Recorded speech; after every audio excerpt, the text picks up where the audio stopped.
আজ আবারও একটা 21শে জানুয়ারির রাত কেটে গেল। তোমার মনে আছে, আজ থেকে 13 বছর আগে ঠিক এই দিনেই আমাদের দেখা হয়েছিল। তুমি তখন 16 বছরের কিশোরী, হরিণের মতন চঞ্চল তোমার দু চোখের পাতায় তখন কত স্বপ্ন, কত উন্মাদনা। রাতের পর রাত জেগে নাটকের রিহার্সাল, শো শেষ করে ভোর রাতে বাড়ি ফেরা, বাবার বকুনি মনে আছে? আমার হাত দুটো ধরে বলেছিলে, অনন্তদা, আমাদের দলটাকে আরও বড় করতে হবে। কালের স্রোত তোমাকে যে কোথায় ভাসিয়ে নিয়ে গেল। আমাদের স্বপ্নগুলো কেন শুধু স্বপ্নই থেকে গেল? মাধবী। কি রে, এখনো ঘুমালি না? আর কত রাত জাগবি বাবু?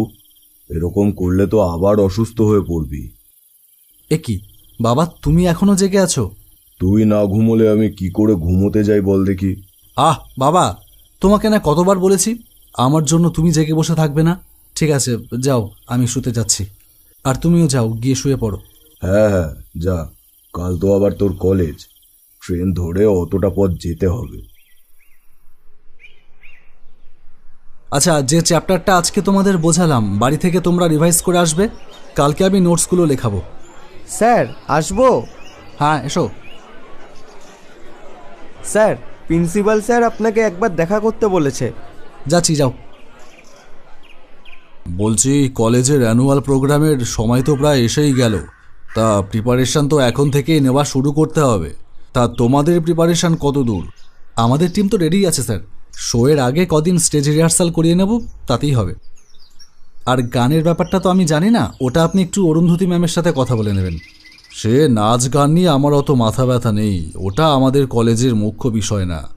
আসল বিষয় হলো তোমাদের নাটকটা, যার জন্য আমাদের কলেজের ফাংশনে উপচে পড়া দর্শক হয়। হ্যাঁ স্যার, বললাম তো, এবারেও হবে। নাটক তো প্রতি বছরই হয়। অনন্ত, তোমার কাছে আমার একটা অনুরোধ আছে, এটা কিন্তু তোমাকে রাখতেই হবে ভাই। তুমি কিন্তু না বলতে পারবে না। হ্যাঁ স্যার, বলুন। অনন্ত, এবছর কিন্তু তোমার যে রাতে মোর দুয়ারগুলি নাটকটা আমি ভীষণভাবে দেখতে চাইছি ভাই। না স্যার, এটা হয় না। আপনি দয়া করে আমাকে এই অনুরোধটা করবেন না, এটা সম্ভব না। দেখো অনন্ত, আমি ঠিক জানি না তুমি ওরকম একটা হিট প্রোডাকশন একবার করিয়েই কেন বন্ধ করে দিলে। তার কারণটাও তো তুমি আমাকে জানাওনি। তুমি যদি চাও আমাকে বলতে পারো। স্যার, আমি আপনাকে মিথ্যে কথা বলতে পারবো না। আর সত্যিটা বললে আপনি বিশ্বাস করবেন না। আর শুধু আপনিই নয়, পৃথিবীর কেউই বোধহয় তা বিশ্বাস করবে না। তাই সে প্রসঙ্গে না যাওয়াটাই ভালো স্যার। আমি কথা দিচ্ছি, কলেজে জেরাতেমুর দুয়ারগুলির থেকেও ভালো প্রোডাকশন আমি করে দেখাবো। সে আমি জানি তুমি চাইলে আরও ভালো কিছু করতে পারো, কিন্তু আমি চাই এই বছর কলেজে জেরাতেমুর দুয়ারগুলি প্রোডাকশনটাই হোক। স্যার, তুমি কি ভাবছো আমি জানি না তুমি কেন ওটা করতে চাইছো না? আপনি জানেন? জানি, আর তার সমাধানও জানি। এসব আপনি কি বলছেন স্যার? যা বলছি ঠিকই বলছি। তার আগে তুমি আমাকে বলো, ঠিক কী কারণে তুমি শোটা করতে চাইছো না? স্যার, আমার জেরাতেমুর দুয়ারগুলি নাটকে কেন্দ্রীয় চরিত্র ছিল রাজনন্দিনী। আর ওই চরিত্রটার জন্য আমি দিনরাত এক করে দিয়ে একটি মেয়েকে তৈরি করেছিলাম। আর ওই চরিত্রটায় তাকে মানিয়েছিল খুব সুন্দর, নিখুঁত অভিনয় দক্ষতা দিয়ে মেয়েটা রাজনন্দিনীর চরিত্রটাকে একেবারে জীবন্ত করে তুলেছিল যেন। অবশেষে এলো প্রোগ্রামের রাত। কমলেশের চরিত্রে আমি মঞ্চে দাঁড়িয়ে যখন আমার প্রেমিকা রাজনন্দিনীর জন্য অপেক্ষা করছি, তখন রাজনন্দিনীর চরিত্রে মঞ্চে যে উঠে এলো, তাকে দেখে আমি চমকে উঠলাম। নতুন মেয়েটা নয়, রাজনন্দিনীর চরিত্রে মঞ্চে উঠেছে মাধবী। ভাবলাম হয়তো মাধবী ঠিক সময়ে ফিরে এসেছে।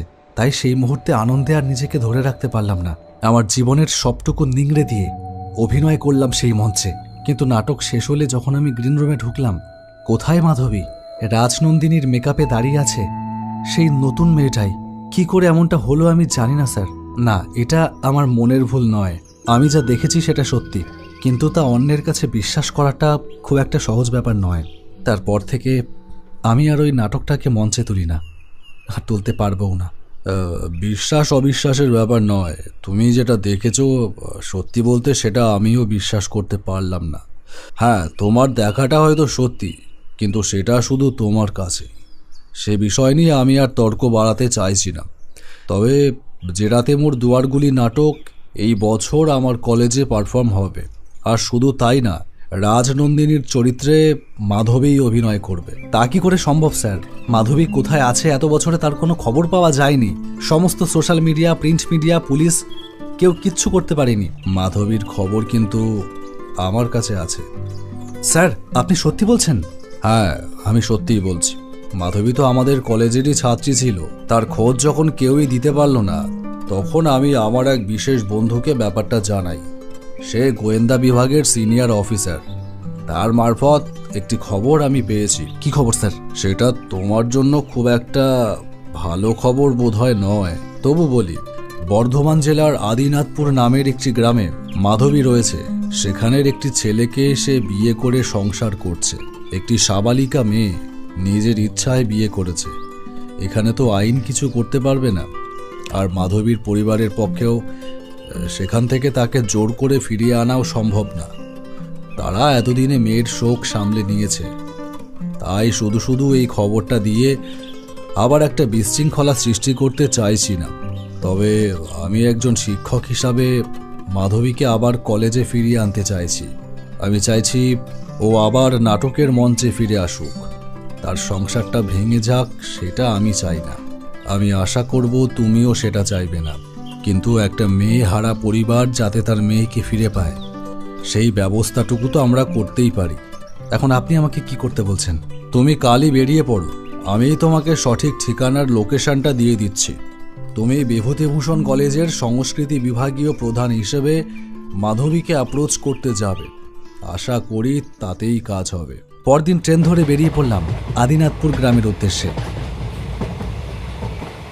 আজ এতগুলো দিন পর মাধবীর সাথে আবার দেখা হবে। এতদিনে ও নিশ্চয়ই ঘোরতর সংসারী হয়ে উঠেছে। স্মৃতি আঁকড়ে সবাই তো আর আমার মতন করে বেঁচে থাকে না। মাধবীর ভালোবাসা মিথ্যে ছিল, আর আমার ছিল বোকামি। একবারও বুঝিনি যে মাধবী নাটকের মঞ্চের নিখুঁত অভিনেত্রী। সে আমার জীবনটাকে কখন যে নাটকের মঞ্চ ভেবে নিয়েছে তা আমি বুঝতেও পারিনি। আদিনাথপুর স্টেশনে যখন ট্রেনটা এসে থামল, তখন দুপুর গড়িয়ে প্রায় বিকেল হয়ে এসেছে।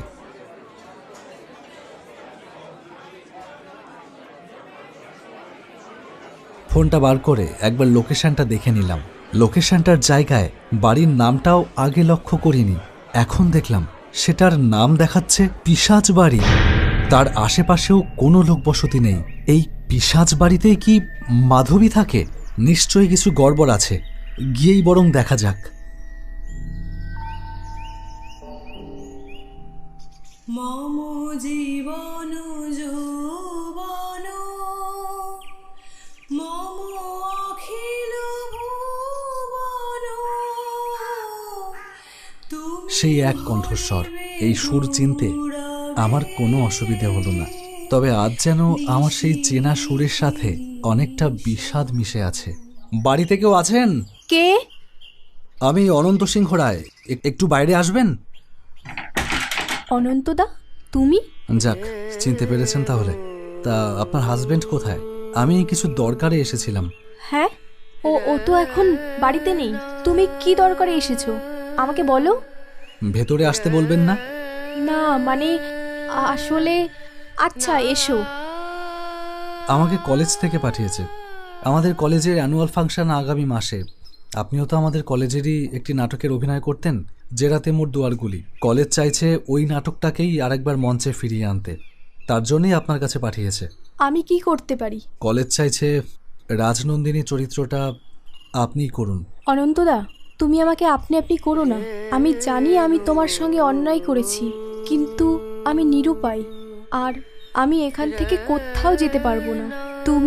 তুমি পারলে আমাকে ক্ষমা করো। এর বেশি আর আমি তোমাকে কিচ্ছু বলতে পারবো না। তুমি চলে যাও। হ্যাঁ, চলে তো যাবই। তবে তুমি চাইলে কিন্তু শোটা করতে পারতে। এনিওয়ে, চলি। ও, তুমি এসে গেছো? ইনি আমার কলেজের শিক্ষক অনন্ত সিংহ রায়। কলেজের একটা দরকারে আমার সাথে দেখা করতে এসেছিল। অনন্তদা, ইনি আমার স্বামী। নমস্কার। নমস্কার। তা আপনি কি চলে যাচ্ছেন নাকি? হ্যাঁ, আমার কাজ মিটে গেছে। না না, তা বললে কি করে হবে? আপনি এত দূর থেকে এলেন, এত তাড়াতাড়ি চলে গেলে কি হয়? আপনি বসুন, মাধবী রান্না বসাবে। খাওয়া দাওয়া করে রাতটা থেকে কাল সকালে বাড়ি যাবেন। না না, উনি ব্যস্ত মানুষ, উনি থাকতে পারবে না। তুমি চুপ করো। কি দাদা, আপনার থাকতে কোনো আপত্তি নেই আশা করি। আর তাছাড়া বিকেলের পর এই লাইনে ট্রেনে খুব গন্ডগোল থাকে, যেতে গেলে বিপদে পড়ে যাবেন। তার থেকে আমার কথা মেনে নিয়ে থেকেই যান। এই মাধবী, তুমি ভাত বসাও, আমি বাজার থেকে মাংসটা নিয়ে আসি। হায় ভগবান, এই মানুষটাকে আমি কিভাবে বাঁচাবো? আমি তো অনন্তদাকে কিছু বলতেও পারবো না। মাধবী, এর কিন্তু দরকার ছিল না। অনন্তদা, তুমি পালাও, আর এখানে এক মুহূর্ত থেকো না। এসব তুমি কি বলছো? এখন অত কিছু বলার সময় নেই। আমি তোমাকে অনুরোধ করছি, বাঁচতে চাইলে এখনই পালাও। এখানে এসে তুমি যা মারাত্মক ভুল করেছো তুমি তা জানো না অনন্তদা। যাও, আর দেরি করো না, পালাও পালাও। ও আসার আগেই তুমি পালিয়ে যাও। না, তোমার বরের ভয়ে কাপুরুষের মতন আমি পালিয়ে যেতে পারবো না মাধবী। আমি কোনো অন্যায় করিনি যে আমাকে পালিয়ে যেতে হবে। অনন্তদা, তুমি কেন বুঝছো না? ও কি? ও মানুষ না অনন্তদা। আর কিচ্ছু জিজ্ঞেস করো না। যদি দুজনা আজকের পরেও বেঁচে থাকি তাহলে ঈশ্বরকে ধন্যবাদ দিও। আর মনে রেখো, তোমার মাধবী তোমার সঙ্গে বিশ্বাসঘাতকতা করেনি। মাধবীর ভালোবাসা মিথ্যে ছিল না। যাও, আর দেরি করো না। না, তোমাকে এভাবে ফেলে রেখে আমি কিছুতেই যেতে পারবো না। তাতে যদি আমাকে মরতে হয় মরবো। আর মানুষ না মানে তাহলে ও কে? ও একটা পিশাচ। আমাকে জোর করে অপশক্তির মাধ্যমে আমাকে এখানে আটকে রেখেছে। বুঝেছি, চলো আমার সাথে।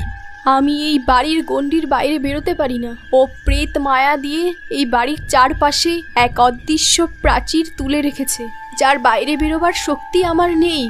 চলো একবার চেষ্টা করেই দেখা যাক। আমাকে এখনো ভরসা করো তো? করি। ভালোবাসো তো? বাসি।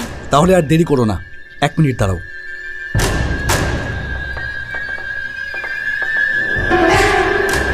এটা কি করলে? ও পরে বুঝবে, এখন চলো।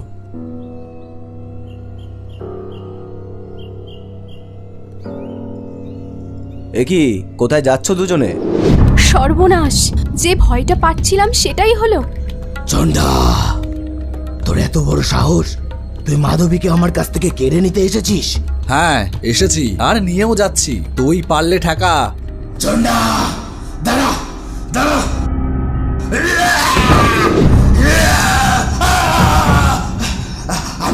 আমার সারাটা শরীর চলে যাচ্ছে কেন? আমার শরীর চলে যাচ্ছে কেন? কে তুই? কে তুই? এই শক্তি তুই কোথা থেকে পেলি? কে তুই? চন্ডা, চন্ডা, এই শয়তান, তুমি প্রকট হও! আমাকে রক্ষা করো, আমাকে রক্ষা করো শয়তান! তুমি আমার কথা কেন শুনতে পাচ্ছ না? কি যন্ত্রণা, কি যন্ত্রণা!